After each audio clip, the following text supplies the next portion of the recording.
Kirk has been interesting to me on a few counts. One, in this kind of weird propaganda war that's taking place where the left and the right are trying to use him as a cudgel. To me, that is one of the most interesting things in the world. The guy dies. The right tries to reinvent who he was.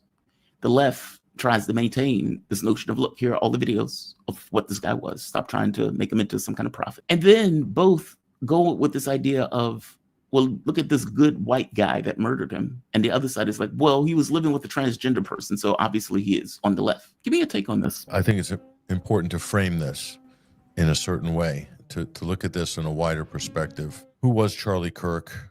What was Charlie Kirk? What is Turning Point USA? And how he's being portrayed in this narrative is that Charlie Kirk was a podcaster and he was just this guy, young guy who had an opinion on things, and he was with this organization called Turning Point USA. Charlie Kirk lived in a $6 million estate in Scottsdale, Arizona, one of the richest pieces of real estate neighborhoods in the country, right up there with Beverly Hills and everything else. The views that you have most likely have to be reflective of your donor class, otherwise you will not get the money. Whether or not he changed those views in the last few months because of certain pressures that have come as a result of changes in trending topics and changes in attitudes within MAGA, specifically to do with Israel, and also to do with the cover-up, the Trump administration's blatant cover-up of the Epstein files. So that split and fractured MAGA created a lot of consternation, a lot of problems within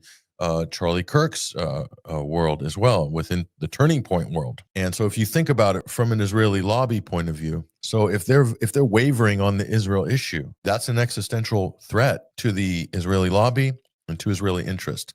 So then Charlie Kirk goes from becoming an ally and an asset of the Israeli Zionist interests and the ultra-conservative U.S. right to being a potential problem or a potential liability in a very short space of time. We're talking about the last 4 or 5 months, maybe in really the last 8 weeks, okay, since the Epstein story went toxic for Trump.